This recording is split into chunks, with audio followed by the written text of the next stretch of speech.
Cordial saludo, mi nombre es Juan Wilches y junto a mi compañero Gustavo Ortega, hoy estaremos hablando un poco del tema de fatiga. ¿Qué es la fatiga en los materiales? La fatiga de materiales se define como el desgaste o deterioro que sufre un material debido a la repetida aplicación de cargas o tensiones cíclicas a lo largo del tiempo. Incluso cuando estas tensiones son considerablemente inferiores a la resistencia máxima o punto de ruptura del material. El análisis de fatiga se basa en la teoría de la resistencia de materiales. Los conceptos clave incluyen esfuerzo, deformación, ciclo de carga, vida útil, factores y diagrama de SN. Comprender estos conceptos es fundamental para el análisis de fatiga y la prevención de fallas en materiales.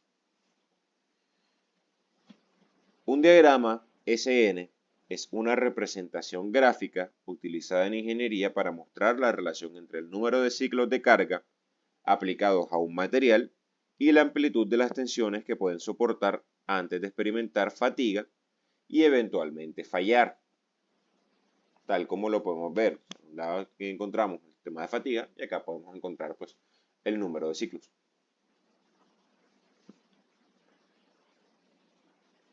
¿Cuáles son los métodos que encontramos actualmente para estudiar la fatiga? Para estudiar la fatiga encontramos tres métodos. El primero es el método de esfuerzo-vida, el cual es un enfoque utilizado en ingeniería para evaluar la resistencia a la fatiga de un material o componente en función de las tensiones aplicadas y el número de ciclos de carga a los que se somete. También encontramos el método de formación-vida, que representa un enfoque empleado en analizar la resistencia a la fatiga de un material o componente. Este análisis se basa en considerar las deformaciones aplicadas y la cantidad de ciclos de carga que el material o componente experimenta.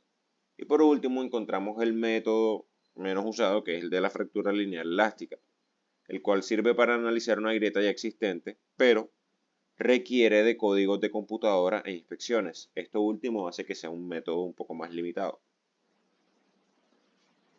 El límite de resistencia a la fatiga hace referencia al punto más alto de tensiones cíclicas que un material o componente puede resistir de manera continua sin sufrir un fallo debido a fatiga.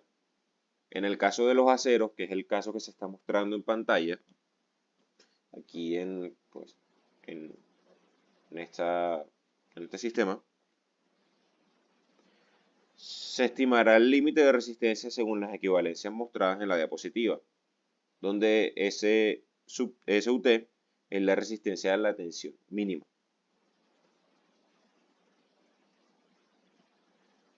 La resistencia a la fatiga denota la capacidad de un material o componente para mantener su integridad estructural y evitar la degradación o fallo cuando está sometido a cargas cíclicas o fluctuantes durante un periodo prolongado.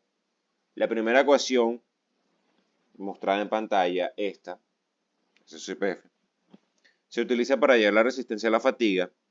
En ella, N es el número de ciclos hasta la falla y A y B son constantes que se hallan con las ecuaciones mostradas en pantalla. Este F, que está acá, se halla a través de esta gráfica. Factores que modifican el límite de resistencia a la fatiga. No es posible esperar que el límite de resistencia a la fatiga de un elemento mecánico o estructural iguale a los valores que se obtuvieron en el laboratorio, porque en la realidad cambiarán el material, el proceso de manufactura, el entorno e incluso el diseño. Joseph Marin identificó varios factores que modifican el límite de resistencia a la fatiga observado en el ensayo de Moore, determinando la ecuación mostrada en pantalla donde los diferentes K son los factores que afectan al límite de resistencia a la fatiga. Por ejemplo, K sub A es el factor de modificación por la condición superficial, K sub B el factor de tamaño, K sub C factor por carga, K sub D factor por temperatura, K sub E factor de confiabilidad y K sub F es el factor de modificación por efectos varios. Cabe destacar que el S' sub E es el límite de resistencia a la fatiga en viga rotatoria y S sub E es el límite de resistencia a la fatiga en la ubicación crítica de una parte de máquina en la geometría y condición de uso. Bueno, procedimos con el caso de estudio. En este caso tenemos un vástago cilíndrico de acero IC 1020 que con unas relaciones de 25 milímetros de diámetro y 250 milímetros de longitud, del que vamos a someter a una carga de flexión totalmente invertida. Vamos a determinar cuál es el ciclo de carga que puede soportar el cilindro antes de fallar por fatiga o límite elástico. Empezamos, ya se hizo el diseño, que por medio de un croquis creamos el círculo de 25 milímetros y lo extruimos por 250 milímetros de longitud. Luego, clic derecho en material y aplicamos un material IC 1020, en este caso. Luego de ello, creamos una simulación, un nuevo estudio. Pero primero requerimos realizar un estudio estático para determinar las tensiones que se utilizarán posteriormente en el estudio de fatiga para calcular el número de ciclos hasta el fallo de cada nodo. En este caso, se generó el estudio estático, lo llamé estudio de flexión de cilindros. Empezando con ello, ya como el material lo tenía aplicado, vamos a aplicar primero una sujeción, la cual va a actuar sobre nuestro modelo para aplicar una restricción inamovible en nuestro extremo izquierdo, como se aplicó en este lado, dándole clic derecho en sujeción y geometría fija. Aquí aplicamos nuestro soporte. Luego de eso aplicamos la fuerza. Aplicamos una fuerza descendente de 1500 newton a lo largo del extremo derecho del cilindro. Le dimos aquí clic derecho en carga externa y fuerza. Se aplicó 1500 newton metros, como se denota acá, de forma descendente. Luego de ello, para realizar el análisis de fatiga, creamos una malla fina para asegurarnos que los resultados sean precisos. En las opciones de malla, que le pusimos malla fina y en los parámetros la dejamos en malla estándar. Luego de ello ejecutamos el estudio y se nos generan los resultados. En este caso tenemos los resultados del von Mises, del desplazamiento y de la deformación unitaria equivalente. Luego de esto, a partir de creamos un nuevo estudio.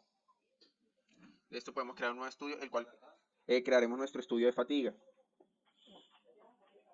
Después de crear nuestro estudio de fatiga, nos arroja un plano como este y vamos a tener que definir un suceso, es decir, a crear un nuevo evento. En este caso nosotros creamos un evento de 1000 ciclos completamente invertido en todas las cargas en Y.